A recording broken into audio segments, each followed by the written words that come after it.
Hello guys, welcome back to Smoky Craft. അപ്പം നമ്മൾ കളിക്കാൻ പോകുന്നത് നമ്മുടെ സ്വന്തം MC ലൈവിലാണ്. നമുക്ക് നേരെ വീഡിയോയിലിട്ട് പോവാം. ഗൈസ്, ഈ വീഡിയോയിൽ ചെറിയൊരു പ്രത്യേകതയുണ്ട്. ഈ വീഡിയോയിൽ ഒന്നെങ്കിൽ എൻ്റെ സൗണ്ട് അല്ലെങ്കിൽ ഗെയിമിൻ്റെ സൗണ്ടേ പറ്റൂ. അതുകൊണ്ട് തന്നെ ഞാൻ എൻ്റെ സൗണ്ട് തന്നെ ചൂസ് ചെയ്തു. ഗെയിമിൻ്റെ ഒരു സൗണ്ടും ഈ വീഡിയോയിൽ കാണില്ല. അതുകൊണ്ട് തന്നെ പണ്ടത്തെ പൊട്ടലും ചീറ്റലും ഒക്കെ പോയി. അതുകൊണ്ട് നിങ്ങൾ വിഷമിക്കണ്ട. ഈ പ്രോബ്ലം സോൾവ് ചെയ്യാൻ പറ്റുമെങ്കിൽ ഞാൻ സോൾവ് ചെയ്യും. ഇതാണ് എൻ്റെ ബെഡ്റൂം എന്നൊക്കെ ഞാൻ പറയുന്നത്. ബെഡ്റൂമല്ല, ഈ ബെഡ്റൂം സെറ്റാക്കണം, കിച്ചണും സെറ്റാക്കണം. പിന്നെ എനിക്കൊരു ടീമുണ്ട്, അസീസർ എന്നാണ് ബ്രോൻ്റെ പേര്.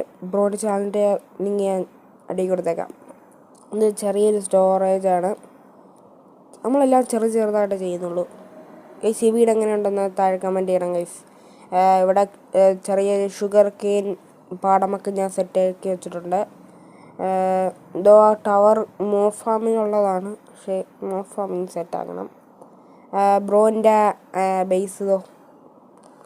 ബേസല്ല, ഒരു വീട് മതിയായിരുന്നു. ഞാൻ നോട്ടിൻ്റെയൊക്കെ റൂൾ പ്രകാരം നെതറിൽ കാണണമെങ്കിൽ 2 സ്റ്റാർട്ടർ ബേസ് വേണം.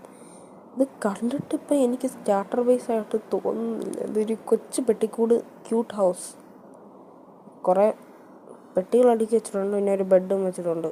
ഇതിനകത്ത് എങ്ങനെ ബ്രോ കിച്ചണും ഇതൊക്കെ സെറ്റാക്കുമെന്ന് എനിക്ക് അറിഞ്ഞുകൂടാ. ബ്രോ തന്നെ സെറ്റാക്കിക്കോ.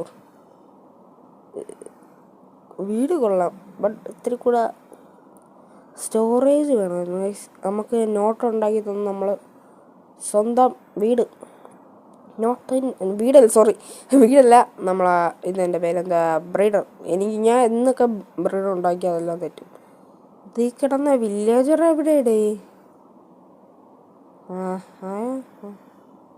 വില്ലേജറിനെ കാണുന്നില്ല ഗൈസ്. ഞാൻ പുതിയ വില്ലേജറിനെ ഇനി കൊണ്ടിടേണ്ടി വരും. വില്ലേജർ അപ്രത്യക്ഷമായി പോയി.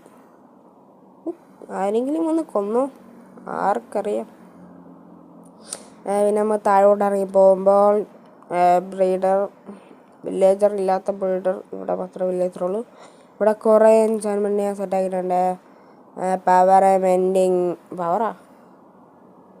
റൊട്ടേഷൻ മാറിപ്പോയി. Rotation, mending, looting, feather falling, unbreaking, power, sharpness. പിന്നെ ഒരുത്തനിപ്പം സെറ്റാക്കുന്നു. ഇനി അത്യാവശ്യത്തിന് കുറേ ബുക്സ് വേണം. ഇനി ഇവിടെ ഒന്ന് ഡെക്കറേറ്റ് ചെയ്തെടുക്കണം. അങ്ങനെ കുറേ പണിയുണ്ട്. പിന്നെ ഒരു അയൺ ഫാം ഉണ്ടാക്കി. ഇനി ആ അയൺ ഫാം കൂടെ കാണിച്ചിടാം. അയൺ ഫാമിൻ്റെ അടുത്തോട്ട് പോകാം.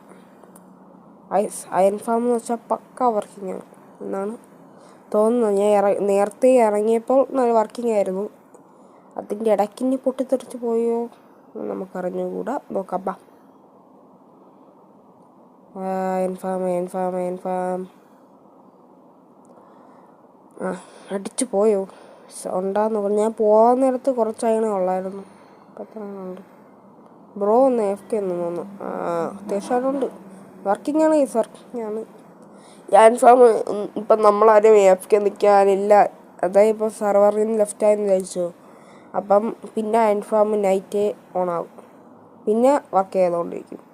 അതെന്തോ ടെക്നിക്കൽ ഇഷ്യൂ ആണ്. ഇവിടെ ചെറിയ ഓട്ടോ ക്രാഫ്റ്റർ സെറ്റായിട്ടുണ്ട്. കുറേ സ്റ്റിക്സ് ട്രേഡ് ചെയ്യാനാണ് സെറ്റാക്കിയത്. ഇനി അത് ഇത്തിരി കൂടെ വലുതായിട്ടുണ്ടാക്കണം. പിന്നെ ഇത്ര ഉള്ള കേസ് ഇവിടെ വന്ന മാറ്റങ്ങൾ അത്ര. പക്ഷേ ഈ ലാവ സെറ്റ് ചെയ്യാൻ പെട്ടപ്പോഴാണ് എനിക്കറിയാം. പക്ഷേ ഇവിടെ ഇത്ര ഉള്ളു ഇവിടെ വന്ന മാറ്റങ്ങൾ. ബ്രോൻ്റെ ചാനലിൻ്റെ ലിങ്ക് ഞാൻ താഴെ കൊടുത്തേക്കാം. ഇഷ്ടപ്പെട്ടാൽ ലൈക്ക് ചെയ്യുക, ഷെയർ ചെയ്യുക, സബ്സ്ക്രൈബ് ചെയ്യുക. Okay, bye guys.